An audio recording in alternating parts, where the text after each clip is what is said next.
தீவிர சொந்தங்களுக்கு வணக்கம். இன்னைக்கு நேர்காணல நம்மளோட எழுந்திருப்பவர் அரசியல் விமர்சகர் திரு செல்வகுமார் அவர்கள். வணக்கம். வணக்கம்.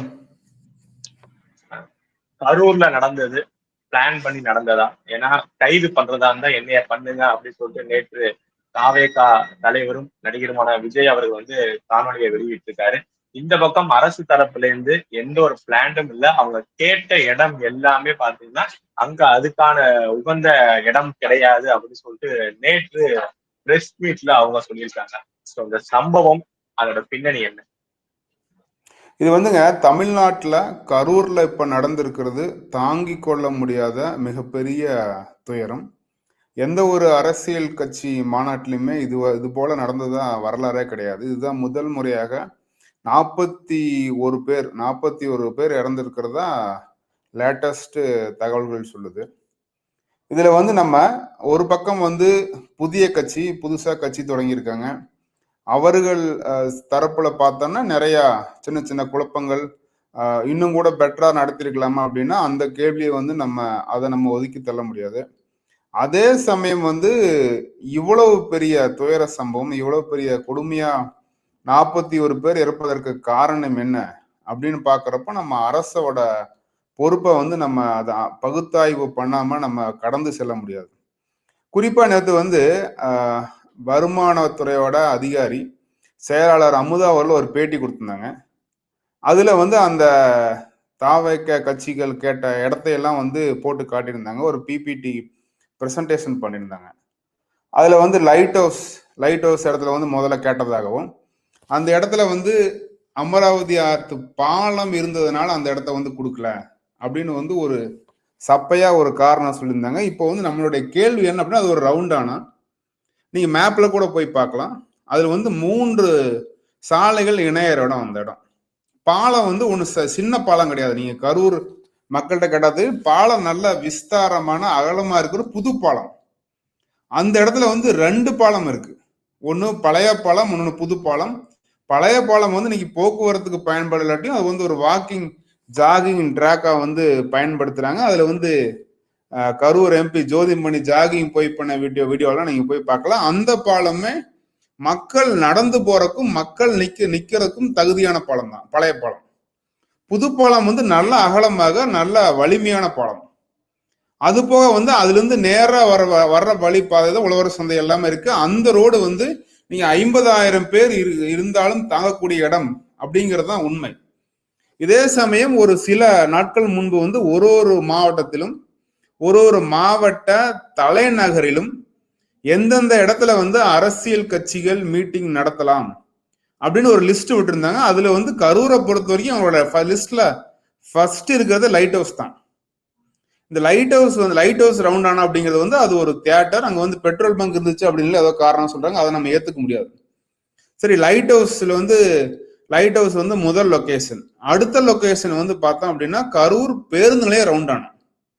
அந்த பேருந்து நிலையத்துக்கு பக்கத்துல 100 அடி ரோடு, 2 பக்கமும் நல்ல அகலமான ரோடு, எல்லா போக்குவரத்தும் அங்கதான் இருக்கும். அந்த இடத்துல ஏன் கொடுக்கல? அதற்கான கேள்வியை எந்த பத்திரிகையாளருமே அந்த அதிகாரிகிட்ட கேட்கல. இப்ப நம்ம வைக்கிறது ஒரே ஒரு மிகவும் எளிமையான கேள்வி. தமிழகத்தின் முதல்வர் மு.க. ஸ்டாலின் அவர்கள் எதிர்கட்சியாக இருந்த பொழுது எந்த இடத்துல கூட்டம் நடத்தினார்? உதயநிதி ஸ்டாலின் அவர்கள் இளைஞரணி தயாராகிறப்ப எங்க கூட்டம் போட்டாரு? அமைச்சராக எங்க கூட்டம் போட்டார்? கனிமொழி அவர்கள் தேர்தல் பரப்புரை நடத்திய இடம் எது? இது எல்லாமே ஒன்னா பேருந்து நிலையம் ரவுண்டானாவா இருக்கும், இல்லைன்னா லைட் ஹவுஸ் ரவுண்டானாவா இருக்கும். இது 2 இடத்தையும் தவிர அவர்கள் திமுக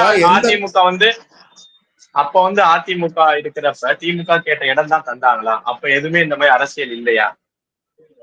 அதுக்குதான் முன்னாள் அமைச்சர் விஜயபாஸ்கர் ஆதாரத்தோட நேற்று ஒரு பேட்டி கொடுத்திருந்தாரு. எங்களுடைய ஆட்சியில், அதிமுக ஆட்சி காலத்தில் திமுக எதிர்கட்சியாக இருந்தது. அப்பொழுது நாங்கள் பேருந்து நிலையம் ரவுண்டானாவே ஒதுக்கினோம். அந்த இடத்துல மிகப்பெரிய கூட்டம் போட்டு செந்தில் பாலாஜி அவரோட ட்விட்டர் பக்கத்துல பதிவு போட்டிருக்காரு. கரூரில் தலைவர் மு.க. ஸ்டாலின் தலைமையில் மிகப்பெரிய பிரம்மாண்ட கூட்டம்னு அவர் பதிவு போடுறதுக்கான ஆதாரம் இருக்கு. இப்போ ஆளுங்கட்சிக்கு ஒரு இடம், எதிர்கட்சிங்கிறது நான் சொல்றது பாஜக இருந்தாலும் சரி, அதிமுக இருந்தாலும் சரி, தவேக இருந்தாலும் சரி, எதிர்கட்சிகளுக்கு ஒரு இடம் அப்படின்னு முடிவு எடுத்தது யாரு? இதே அமைச்சர் கரூரோட அமைச்சர் செந்தில் பாலாஜி வந்து ஒரு சில நாட்கள் முன்னாடி அவரோட கட்சி கூட்டத்துல பேசுறப்ப சொல்றாரு, வேலுசாமிபுரம் ஒரு இடமா, மொத்த ரோடோட அகலமே 60 அடி தான், ரெண்டு பக்கம் பிளக்ஸ் வச்சாங்கன்னா 10 அடி போயிருது, மீதி இருக்கிற இடத்துல வந்து எப்படி கூட்டம் நடத்த முடியும் அப்படின்னு அவரே பேசியிருக்காரு. அப்போ ஆட்சியாளர்களுக்கும் கரூரின் திமுக முன்னாள் அமைச்சருக்கும் நிச்சயமாக தெரியும் வேலுசாமிபுரம் என்பது குறுகலான இடம், அது வந்து அரசியல் உள்நோக்கத்துக்காக அந்த இடத்த கொடுத்தாங்க. அப்ப இதுல வந்து எந்த அதிகாரியுமே நியாயப்படுத்த முடியாது. நீங்க திமுக அந்த இடத்துல நடத்துறீங்க, திமுக நடத்துறதுக்கான போட்டி ஆதாரம் இருக்கு இல்லையா, அந்த இடத்துல ஏன் கொடுக்கல அப்படிங்கிறது அந்த கேள்விக்கு வந்து இது வரைக்கும் பதிலே கிடையாது. ஆனா இவரு தரப்புலயும் ஒரு இது இருக்குல்ல, தவறுகள் இருக்காருல்ல. நான் 12 மணிக்கு வருவேன்னு சொன்னது 3 ஆனிச்சு, அப்புறம் 7 மணி மேல ஆயிடுச்சு. ஆல்ரெடி நம்ம பாத்துருவோம் விக்கிரவாண்டியில என்ன நடந்ததுன்னு. பெரம்பலூர்ல முன்னாள் பாஜக தலைவர் சொல்றாரு அங்கேயே நடைபெற்றிருக்க வேண்டியது, பட் இறைவன் கருணையால அங்க எந்த அசம்பாவியும் நடைபெறல அப்படிங்கிறப்ப இது தெரிஞ்சும் அவர் டிலே ஆகுறது, அவரே தண்ணி எல்லாம் தூக்கி போறாரு அங்க மயக்கம் ஆயிடுச்சு அப்படின்னு சொல்லி, அப்பயும் நிறுத்தாம அங்க வந்து அவர் கண்டினியூ ஆகிட்டே இருக்காரு. முடிஞ்ச அசம்பாவிதம் முடிஞ்ச உடனேயே எந்த பிரச்சனையும் பார்க்காம சென்னை போறாரு. இவரு தரப்புலயும் சில தவறுகள் இருக்குல்ல. இப்போ வந்து அரசியல் கூட்டங்கள் பொதுவாகவே திட்டமிட்ட நேரத்துல நடக்கிறது கிடையாது. அது சில மணி நேரங்களை வந்து தாமதமாகுது. குறிப்பிட்ட இந்த சம்பவத்தை பொறுத்த வரைக்கும் திட்டமிட்டதை விட அதிக காலதாமதம் அப்படிங்கிறது உண்மைதான், அதை மறுக்க முடியாது. அதே சமயம் இந்த தாமதம் என்பது காவல்துறைக்கு கூடுதலாக காவலர்களை கொண்டு வருவதற்கும், எவ்வளவு கூட்டம் உண்மையில் வந்திருக்கிறது என்பதை நேரடியாக பார்த்து கணக்கீடு செய்வதற்கும், இந்த கூட்டத்துக்கும் இரு புறங்களிலும் இப்போ வந்து நம்ம இன்னொரு முக்கியமான காரணம் வந்து இறப்புக்கு சொல்றது வந்து சைடுல வந்து ஒரு குழி இருந்தது, அந்த குழியில வந்து நிறைய பேர் தெரியாம கூட்டத்துல விழுந்துட்டாங்க, குழிக்கு மேல நிறைய பேர் விழுந்து மிதிப்பட்டு தான் அதிக இழப்பு வந்ததா சொல்றாங்க. அந்த குழி இருக்கு அப்படிங்கிறது காவல்துறைக்கு தெரியாதா? அப்போ உளவுத்துறை வந்து அங்க 25,000 பேர் கூடுவது வந்து கண்கூடாக அவர்களுக்கு போதுமான கால அவகாசம் இருந்தது. அவர்கள் வந்து 25,000 பேர் கூட்டிட்டாங்க, ரோட்ல வந்து தள்ளி போங்க, இந்த இடத்துல நின்று பேசுறது தள்ளி போய் நின்னுங்கன்னு பேசுங்கன்னு இன்ஸ்ட்ரக்ஷன் கொடுத்திருக்கலாம். அது மாதிரி வந்து ஒரு பக்கம் அரசியல் கட்சி தலைவர் தாமதமாக, விஜய் அவர்கள் தாமதமாக வந்தது உண்மைதான் என்றாலும், அந்த தாமதம், அந்த காலம் வந்து காவல்துறைக்கு போதுமான அவகாசம் கிடைத்தது. அவர்கள் திருச்சியிலிருந்து கூடுதல் போலீஸை கொண்டு வந்திருக்கலாம், திண்டுக்கல்ல இருந்து கொண்டு வந்திருக்கலாம், மதுரையில இருந்து ஒரு 2 hours ஆகும், மதுரையில இருந்து கூடுதல் காவலர்களை கொண்டு வந்திருக்கலாம், புதுக்கோட்டையில கொண்டு வந்திருக்கலாம், நீங்க நாமக்கல், கரூர், ஈரோடு, நிறைய மாவட்டங்களிலிருந்து கூடுதல் காவலர்களை ஏற்பாடு செய்வதற்கு காவல்துறைக்கு அவகாசம் இருந்ததா இல்லையா? நேற்றைய பேட்டியில் கூட வந்து அமுதா ஐஏஎஸ் என்ன சொல்றாங்க அப்படின்னா, அவர்கள் 10,000 தான் கொடுத்தாங்க, காவல்துறையோட அவங்களோட தகவல் படி 20,000 கணக்கீடு பண்ணாங்க அப்படின்னு அவங்க சொல்றாங்க. காவல்துறை ஏடிஜிபி என்ன சொல்றாருன்னா, நாங்க 10,000 பேர்த்துக்கு 20 பேர்த்துக்கு ஒருத்தர் அப்படின்னு 500 போலீஸ் கொடுத்தான்னு சொல்றாரு. அப்போ ஒரு 4 மணி நேரம் அந்த கூட்டம் அந்த இடத்துல இருக்கும் பொழுது நீங்கள் 20,000 பேர் கூடிய பிறகு ஏன் வந்து இன்னொரு 500 பேரை 500 காவல் கூடுதலாக கொண்டு வரல? ஏன் வந்து கூடுதலாக பேரிகேட் அமைக்கல? ஏன் அந்த காவல்துறை வந்து போதுமான அவகாசம் இருந்தும் தாமதமாக வந்தது தவறு என்றாலும், தாமதமாக வந்தது காவல்துறைக்கு நிறைய கால அவகாசம் கொடுத்தது, அந்த காலத்தை தவற விட்டார்கள். அங்குதான் இது திட்டமிட்டு செய்தார்களா இல்ல யாருடைய அழுத்தத்தினால் கூடுதல் காவலர்கள் கொண்டு வரப்படவில்லைங்கிற நம்ம கேள்வி நமக்கு வருது.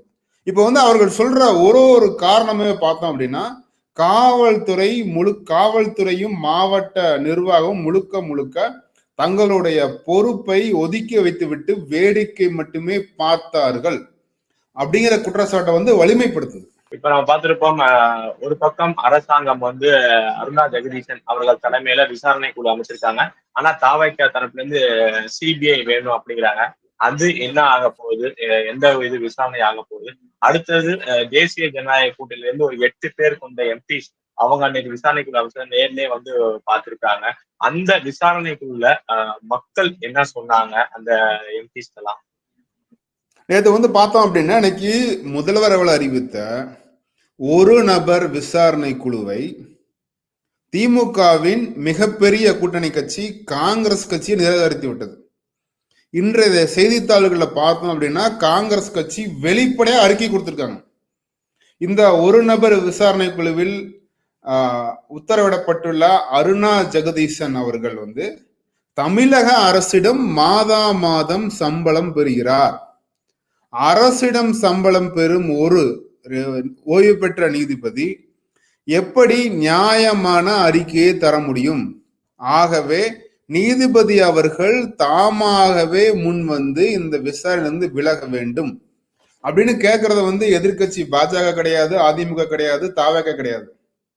இந்த கோரிக்கையை வைப்பது திமுகவின் மிகப்பெரிய நீண்டகால கூட்டணி கட்சி காங்கிரஸ். அப்ப அங்கேயே முதலோட முயற்சி படு தோல்வியானது உள்நோக்கத்துடன் தங்களுக்கு சாதகமாக ஒரு அறிக்கை வர வேண்டும் அப்படிங்கிற நோக்கத்துல நியமிக்கப்பட்டதுங்கிறது வெட்ட வெளிச்சமா தெரியுது. பாஜகவை பொறுத்தவரை நேற்று 8 எம்பிக்கள் அனுப்பிச்சிருந்தாங்க. அந்த எம்பிக்களோட குவாலிபிகேஷன் இங்க முக்கியம். அதுல அபராஜிதா சாரங்கி அப்படி ஒரு எம்பி வந்திருந்தாங்க. அவர்கள் மாவட்ட ஆட்சியராக 10 வருடங்கள் பணிபுரிந்தவர். அது போக ஒரு மாநிலத்தோட ஒரிசா மாநிலத்தோட சுகாதாரத்துறை செயலாளராக இருந்திருக்காங்க.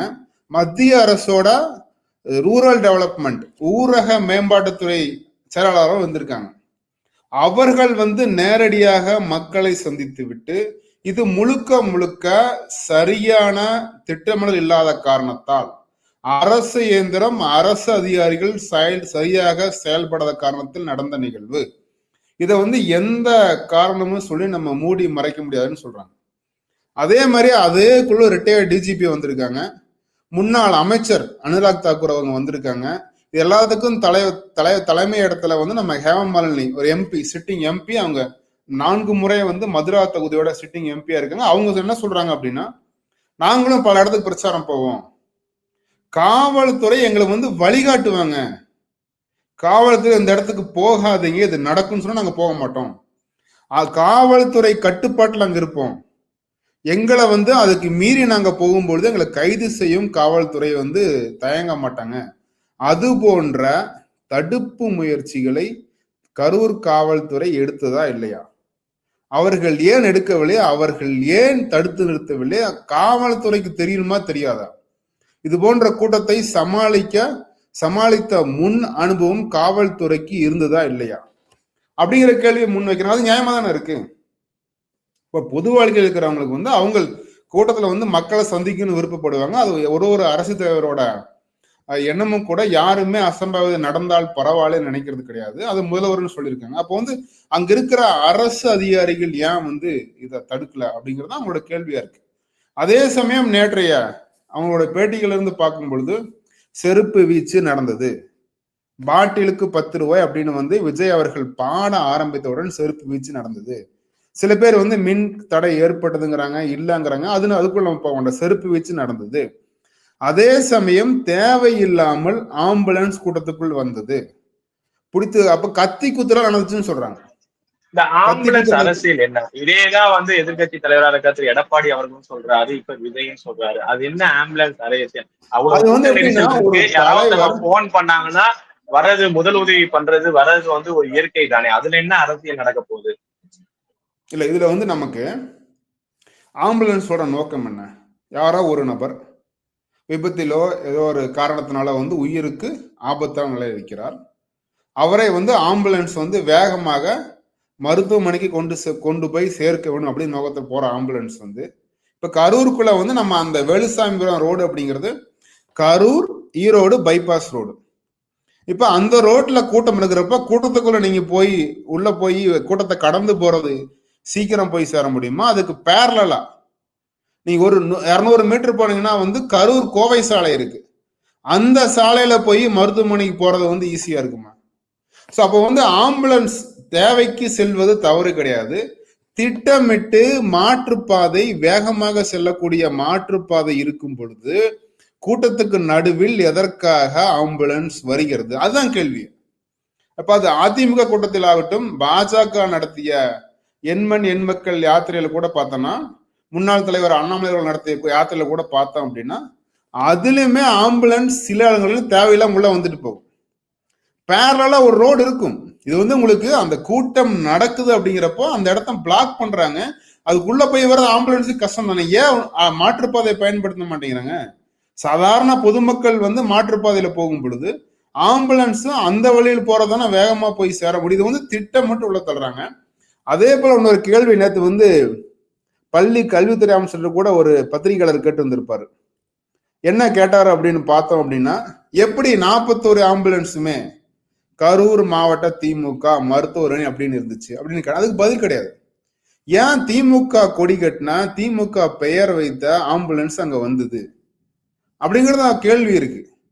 அதே சமயம் இவர்கள் வந்து கூட்ட நெரிசல் ஏற்படுது, எல்லாருமே வந்து பாதிக்கப்பட்டவங்களை மருத்துவமனைக்கு எடுத்துட்டு போறாங்க. செந்தில் பாலாஜி அறக்கட்டளை அப்படின்னு தண்ணி பட்டிலையா அங்க வருது. அதெல்லாம் வந்து இதெல்லாம் தான் வந்து திட்டமிட்டு கலவரம் தூண்டுவதற்கு நடத்தினார்கள்ங்கிற கேள்வியை வந்து நமக்கு அதை கடந்து செல்ல முடியாது. நல்ல இறுதியான கேள்வியா, நேற்று விஜய் அவர்கள் வெளியிட்ட வீடியோல என்ன வேணா பண்ணுங்க, ஆனா மக்கள் மேலேயும் என் தொண்டர்கள் மேலேயும் எந்த ஒரு கையும் வைக்காதீங்க அப்படிங்கிறாரு. பட் இதை கடந்து அவர் மீண்டு வருவாரா? அடுத்த கட்ட அரசியல் நகர்வு அவரு எப்படி இருக்கும்? இது திமுகவுக்கு பின்னடைவா? ஏன்னா அண்ணாமலை அவர்கள் பேசுற ஸ்பீச்சா இருக்கட்டும், எதிர்கட்சி தலைவரா இருக்கிற திரு எடப்பாடி அவர்கள் பேசுற ஸ்பீச் மக்களிடையே பெரிய வரவேற்பு இருப்பதனால இது திமுகவுக்கு பெரிய பின்னடைவா அமையுமா? இது அரசியல் காரணங்கள் எல்லாம் நம்ம தேர்தல் அப்பதான் தெரியும். அதை நம்ம ஒதுக்கி வைத்து விடலாம். பொதுவாக இந்த அரசு எப்படி தோல்வி அடைஞ்சிருக்குன்னு நம்ம பார்க்கிறோம். இப்ப வந்து நீங்க வந்து ஒரு 2 பக்கமே பொய் செய்திகள் பரப்புறாங்க. திமுக பக்கம் பார்த்தோம் அப்படின்னா முழுக்க வந்து தாவேக திட்டமிட்டு செய்த சதி அப்படின்னு அவங்க பரப்புறாங்க. அவர் தாமதமாக வந்ததுதான் காரணம் அப்படின்னு சொல்றாங்க. இப்ப அதே மாதிரி தாவேக சைடு வந்து அவர்களும் அவர்களுடைய கருத்தை வந்து பரப்புறாங்க. இது வந்து ஒரு பக்கம் மட்டுமே நடிகர் விஜய் அவர்களுக்கு ஆதரவாக பதிவிட்டவர்களை மட்டுமே துரத்தி கைது செய்து எந்த வகையில நியாயம்? இப்ப வந்து மாவட்ட நிர்வாகியை வந்து கைது செஞ்சிருக்காங்க. கரூர் மாவட்டத்தோட தாவேக தலைவர் மதியழகனை கைது செய்து செயல் அடைச்சிருக்காங்க. அப்போ அதற்கு காரணமான காவல்துறை அதிகாரி மாதிரி என்ன நடவடிக்கை எடுத்தீங்க? இப்ப நீங்க தாமதம் வர்றப்ப தெரியுது. அவளை கூட்டம் வந்து நேற்று கூட பேட்டியில பார்த்தோம்னா 20,000 பேர் வந்துட்டாங்க அப்படின்னு வருமான வரித்துறை செயலாளர் அரசின் அதிகாரப்பூர்வ செய்தி தொடர்பாளர் பேட்டி தராரு. அப்ப வந்ததுக்கு பிறகு காவல்துறை சமாளிக்க எடுத்த நடவடிக்கை என்ன? ஏன் வந்து முதல் காரணம் வந்து ஏன் பெரிய இடம் கொடுக்கல? திமுக தர்றீங்களா? அப்ப இது போல வந்து இது போன்ற தவறுகள் செய்த அவசரமா போஸ்ட்மார்ட்டம் பண்ணிருக்காங்க. முழு நல் இரவுல வந்து போஸ்ட்மார்ட்டம் பண்ணி வந்து அத பாடியை வந்து ஒப்படைச்சிருக்காங்க. அது அவ்வளவு அவசரம் என்ன? அந்த போஸ்ட்மார்ட்டம் ரிப்போர்ட் ஏன் ஒண்ணு கூட வெளியில வரல? இது போல வந்து அரசு நிர்வாகத்தின் மீது தவறு இருக்கும் பொழுது அவர்கள் மீது எந்த நடவடிக்கையும் எடுக்காமல் குறித்து சமூக வலைத்தள பதிவு கைது பண்றாங்க. இந்த அனுமதி கேட்டார் அப்படிங்கிறத அவரை கைது பண்றாங்க. இன்னும் 2-3 பேர்த்த அரெஸ்ட் பண்றதுக்கு வந்து துடிக்கிறாங்க. இதெல்லாம் வந்து தன்னுடைய தோல்வியை மறைப்பதற்காகவும் அரசு தரப்பிலிருந்து திட்டமிட்டு குறுகிய இடம் ஒதுக்கியது, போதுமான காவலர்கள் பாதுகாப்புக்கு அளிக்கிறது போன்ற காரணங்களை மக்கள் பேசவே கூடாது அப்படிங்கிற நோக்கத்துல இது கருத்து சுதந்திரத்தின் குரல் வலையை நெருக்கும் முயற்சியாக தான் நான் பார்க்கிறேன்.